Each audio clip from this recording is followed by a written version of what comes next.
Well, hello YouTube buds. I'm going to talk about my latest completed artwork in colored pencil this time. It's called the Serenade.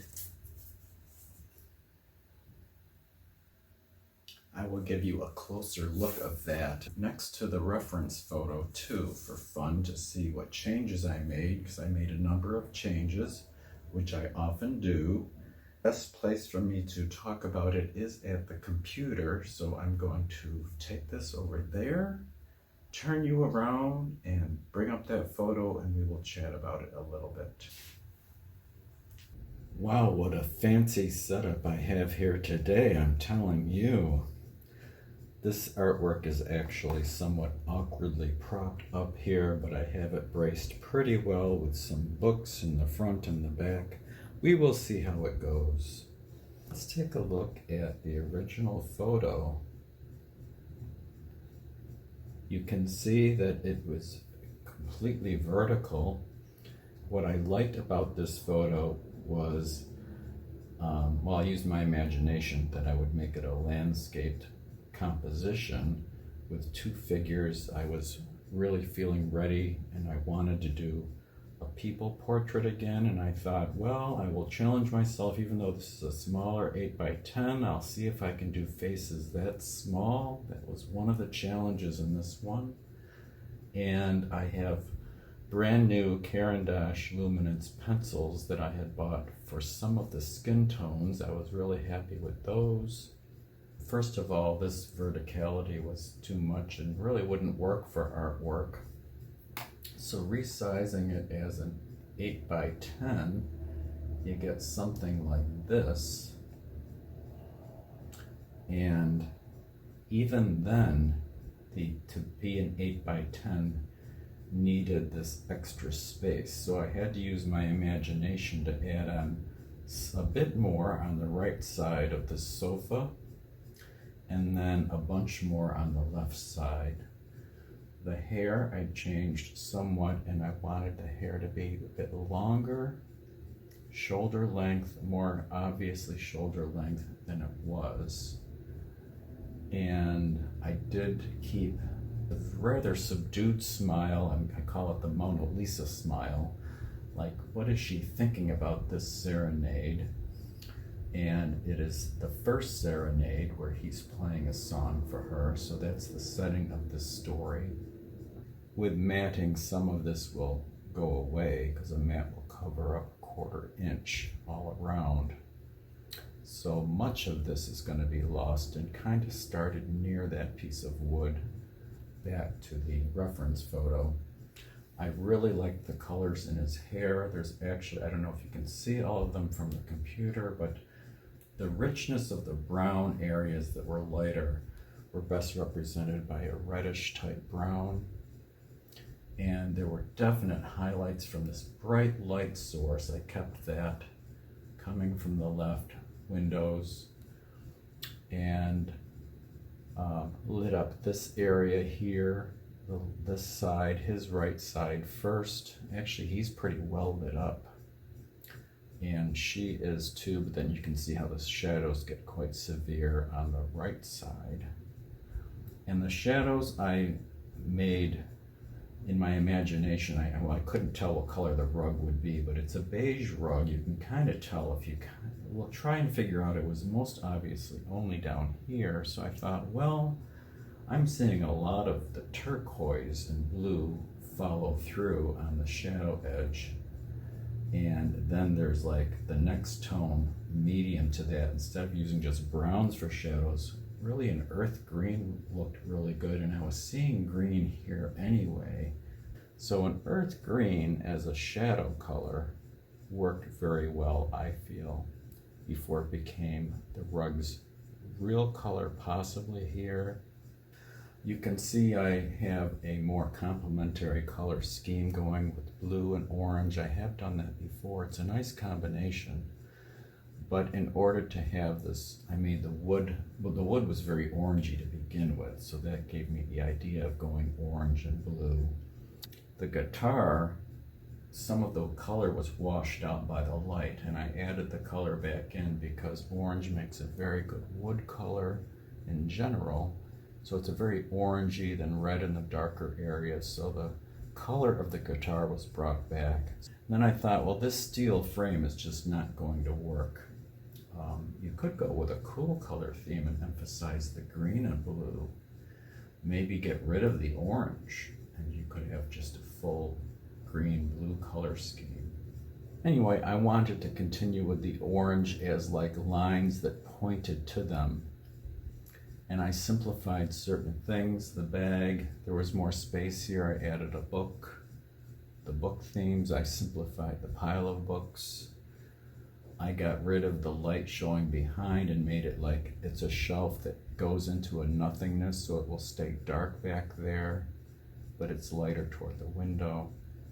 But there's no open space to create more backlit areas behind this, so that's a change. And then the rug reflecting the colors, I played with that a lot. The shadow became a red-violet closest to the orange wood, but then went direct from green to red-violet here with no blue, because this area is further away from the light creating the blue, which is his jeans. So all those kind of fun things to play with. In terms of simplifying the background, there's a building back here that's white, creating all this white light and a tree. You don't have to add in all that. That would be unnecessarily confusing, because I want the attention to be on them. And so I thought, well, why add a tree over here? And then one would just leave it all light blue. And that creates this light blue. The rug becomes very light blue here from the window. Isn't that interesting how a rug that's probably tan or beige, light, can become so affected by the light that it also becomes a light blue. But that's what I was saying, and I went with it, and it makes for more colorful, interesting art.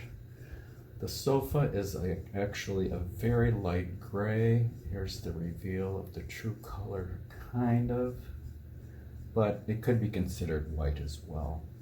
But all that white and very light sofa is also being affected by the nearby colors. The other major change, I kept the shape of all the folds in his shirt, but I didn't want it to be white. So there's where I thought, well, let's keep with this blue and orange theme. I debated on whether the shirt should be orange actually, and I'm glad I went with a blue-green. This is actually in faber-castell. Juniper green is quite dark, but it is the bluest green if you want a blue-green and add a ton of white to it. And that's how you get a light blue-green shirt. There's an unusual green, cobalt green. It is something I've used for metal, but I used in this blanket here. It's just sitting in the corner, which I reduced. It's not going over the top. I thought the strap of the guitar was very confusing, that it was dark blue. And like, where did the jeans end and where is it? And what is this? It looks like the guitar is coming out of a suitcase to me. But I thought, okay, this is a strap going across, and he's sitting on it, is what I gather has happened here. So I just made it brown, dark brown, and then light where the light's hitting it, going beneath and coming out the other side. The grayness of the light kicking in on this arm of the guitar is picking up the nearby colors of the turquoise and the blue, and that was really fun to make sure I got that in. And then I picked just a very skin tone actually for the color of the wall. I could have gone with a cool lighter color for the wall, but I went with this warmer skin tone for the wall.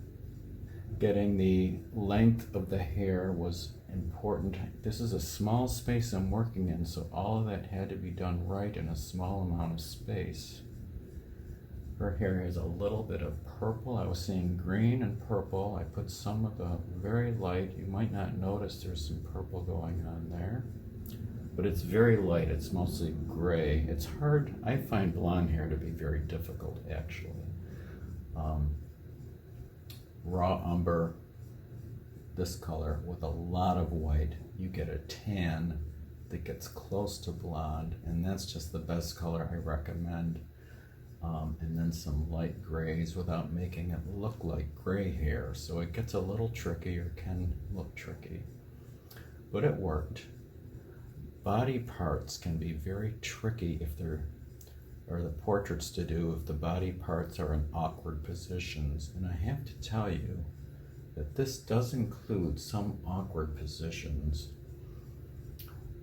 The hand was just a very dramatic, well, it's appropriately positioned for holding a guitar. It looks rather wide, but it is correct. And then it goes very quickly. Photographically, you get these effects where going quickly into the distance. And then here I kept it, because with the shadows, I made it work. But here I thought, you know what, I don't like that it's ending so quickly. I actually lengthened his arm bone over and then up, even though that's not what happened in real life. I felt that made it look more natural. Just like as her arm is very long, almost unnaturally long in her pose, but it's interesting that way. She's very thin, obviously, but I kept it very long, and then the wrist starts around there. Legs going back in space so quickly into these feet in very awkward positions. I decided to keep the awkwardness just to see if I could make it look decent, because these are not great positions, I don't think, to do art in. But with the knees so close up front and perspective rules, it kind of works. Your mind's letting you go and letting her feet go back into the background and fold in different ways. The heel goes all the way over here for this back foot. His foot is also in the leg. I did capture it, I think, pretty well, but that was tough because the foot looks extra wide, but in reality, this is the bottom of the foot here, and then the side of the foot from here up. So I kept that, and I decided to work with it, not make the change, because the leg's going back this way before it goes in again, back and in at an angle. So that was fun to see if I could make it work, make it look good. This foot looks perfectly normal, actually, underneath. Face positions were very good, good for artwork. Tricky for the hands a little bit because he's using the guitar. So anyway, I liked doing that. That was one of the challenges. There's always something I like that I pick that's challenging. Well, let's wrap up by talking about those very small samplings of Caran Luminance that I had purchased just to try this brand, which is softer pencils than Faber-Castell Polychromos. I believe known to be wax-based more. But these ones I happened to pick purposefully to see if they would work well with skin tones, and I'd have to say all of them did. Brown ochre 10% came in very handy in places. Highly recommend that one. I was real happy with pink white number 581. Sometimes skin can look too pink, and there's a lot of white I added into these areas anyway. Sometimes the Faber-Castell white, other places I used the Derwent Drawing Chinese white. I didn't need to add a lot of white. This is like almost a perfect white with a pink tone, used mostly in her skin on this side. French gray 10%. I did use this in some of the hair especially, and not too much on him that I'm remembering, but I don't regret buying this one. I didn't use it as much as the others. Olive brown 10%, number 732. Very handy if you have any green tone skin, which you eventually will come across, or some people with naturally green tone skin, or just the way that's presenting to your eye. Very handy color to have. Very, very light olive green. And lastly, this violet gray, number 093. And that I used quite a bit of in places here. Some streaks here and there. That might be the French gray there, actually, that streak. And then blending them all together. Some of them, these areas would be combinations, not just single colors, but mixing a little bit here and there. I did forget to mention the Venetian Red is what I used out of the Polychromos. Really did need that down here for the heel, the red areas. I forget which red I picked for the lips, which did make hers a little bit redder with that subdued Mona Lisa smile. Purple for shadows in certain areas of the lower foot, especially that purple coming from the mauve of faber-castell. None of these are the skin tones. We have the skin got very dark in the shadows. You have the same red-violet here, and then it becomes an olive green, which I'm forgetting the name of that offhand from the Polychromos. Then here you get into the skin tones from what I'm talking about here. I don't know what I'm going to do next. I definitely wanted a pastel break after my chipmunk pastel, so I switched back to colored pencil. And I have a few images lined up that I'm not sure I want to use yet or not. Some wildlife images. I might just want to do another person one. Not really sure. So I hope you're doing all well. I will see you in the next one. Bye.